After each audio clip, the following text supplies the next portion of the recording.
देखिए आज की वीडियो में हम बात करने वाले हैं कि सर्दियों या फिर विंटर सीजन में कौन-कौन सी प्रॉब्लम हो सकती है और उसमें कौन-कौन सी मेडिसिन यूज़ की जाती है।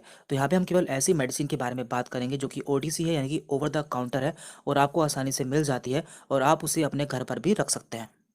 तो सबसे पहले हम ऐसी प्रॉब्लम के बारे में बात करते हैं जो कि बहुत ही कॉमन है और लगभग सभी को हो ही जाती है। तो यहाँ पे हम बात कर रहे हैं कोल्ड, रनी नोज़, एलर्जी यानी कि जुकाम और एलर्जी के बारे में। इसके अलावा आपको छींकें भी आ सकती हैं। तो ऐसी कंडीशन में आप सिट्राजिन या फिर एविल टैबलेट यूज़ कर सकते हैं। ये दोनों टैबलेट एंटी एलर्जिक टैबलेट हैं जो कि एलर्जी को ख़त्म कर देती है और जुकाम में भी काफ़ी फ़ायदा करती है। और इसके अलावा यदि आपको जुकाम के साथ बुखार भी रहता है तो आप chest and cold tablet use कर सकते हैं। इसे सिप्ला कंपनी द्वारा बनाया जाता है और इसमें आपको 3 सॉल्ट मिल जाता है, सिट्राजिन, पीसीएम एंड फिनाइलेफ्रिन। इसके अलावा आप क्रोसिन की कोल्ड एंड फ्लू मैक्स भी इस्तेमाल कर सकते हैं। तो ये सभी ओटीसी मेडिसिन है इसलिए आपको आसानी से मेडिकल स्टोर पर मिल जाती हैं। अब बात करते हैं हम कफ यानी कि खांसी के बारे में। तो ये भी बहुत ही कॉमन है जो कि लगभग सभी को हो जाती है। तो खांसी दो तरह की होती है, एक होती है सूखी खांसी और एक होती है गीली खांसी। तो दोनों ही कंडीशन में अलग अलग मेडिसिन यूज़ की जाती है। तो पहले हम बात करते हैं ड्राई कफ के बारे में यानी कि सूखी खांसी के बारे में। तो ऐसी कंडीशन में आप एस्कोरिल डी सिरप यूज़ कर सकते हैं जो कि आपको आसानी से मेडिकल स्टोर पर मिल जाता है। इसके बाद हम बात करते हैं वेट कफ यानी कि गीली खांसी के बारे में या फिर बलगम वाली खांसी में आप सिरप ग्लिक्टस बीएम यूज़ कर सकते हैं। ये भी आपको आसानी से मेडिकल स्टोर पर मिल जाता है। और यहाँ पे हमारी तीसरी कॉमन प्रॉब्लम है हेडेक यानी कि सर में दर्द। तो सर में दर्द भी एक बहुत ही कॉमन प्रॉब्लम है और इसके लिए यहाँ पे हमने 3 मेडिसिन ली है। एस्पिरिन जो कि आपको डिस्प्रिन नाम से मिल जाती है, आइबुप्रोफेन एंड पैरासिटामोल। तो आप इनमें से कोई भी मेडिसिन यूज़ कर सकते हैं। और इसके अलावा आप बाम भी यूज़ कर सकते हैं जो कि आयोडेक्स एंड जंडू बाम से आपको मिल जाता है। तो इससे आपको सर के दर्द में आराम मिल जाता है।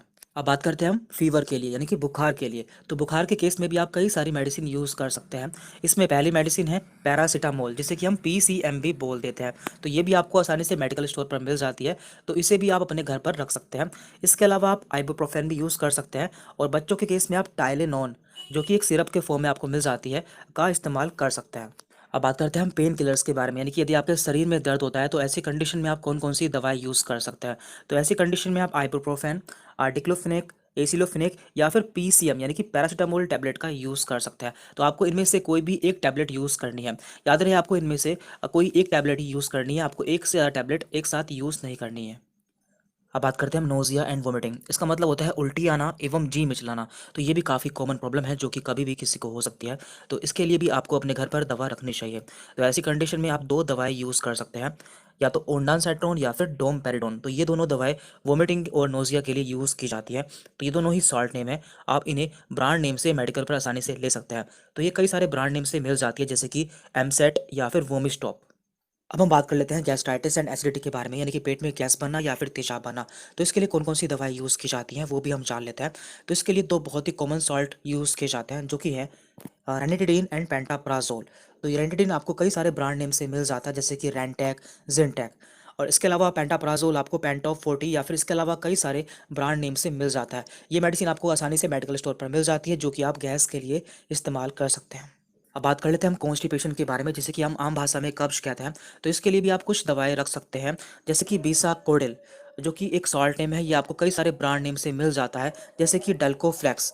और इसके अलावा आप साइलम हस्क भी यूज़ कर सकते हैं जो कि एक नेचुरल दवा है। तो ये भी आपको कई सारे ब्रांड नेम से मिल जाता है जैसे कि सत इसबगोल। इसमें नेचुरल फाइबर्स होते हैं जो कि कॉन्स्टिपेशन को होने से रोकते हैं या फिर उसे ठीक कर देते हैं। अब बात करते हैं हम डायरिया या फिर लूज मोशन के बारे में जिसे आम भाषा में दस्त कहा जाता है। इसमें मरीज को बार बार स्टूल पास करने के लिए जाना पड़ता है। तो इसके लिए भी आप कुछ दवाएं घर पर रख सकते हैं। इसकी पहली दवा है टैब लोपेरामाइड। तो ये बहुत ही कॉमन दवा है जिसे कि हम पीली गोली के नाम से भी जानते हैं जो कि हमें लोमोफेम नाम से मिल जाती है। इसके अलावा आप लैक्टिक एसिड बेसिलस भी इस्तेमाल कर सकते हैं क्योंकि डायरिया में जो हमारे पेट में गुड बैक्टीरिया होते हैं वो हमारी बॉडी से बाहर निकल जाता है। तो उनकी कमी को पूरा करने के लिए आप इसका इस्तेमाल कर सकते हैं। और देखिए डायरिया के कारण हमारे जो पेट में इलेक्ट्रोलाइट्स होते हैं और पानी होता है उसका भी लॉस होता है। तो उसकी कमी को पूरा करने के लिए आप इलेक्ट्रोल पाउडर का इस्तेमाल कर सकते हैं और फाइबर्स की कमी को पूरा करने के लिए आप इसबगोल का यूज़ कर सकते हैं। और हमारी विंटर सीजन में होने वाली लास्ट प्रॉब्लम है बर्न यानी जल जाना। तो कभी कभी हमारा हाथ जल जाता है। तो ऐसी कंडीशन में आप बर्नोल क्रीम का इस्तेमाल कर सकते हैं। आप उस हिस्से पर बर्नोल क्रीम लगा सकते हैं जिससे वहाँ पर आराम मिल जाता है। तो यहाँ पे हमने सर्दियों में होने वाली प्रॉब्लम्स और उनकी दवाओं के बारे में जाना है। तो आप ये दवाएं डॉक्टर से सलाह लेकर इस्तेमाल कर सकते हैं।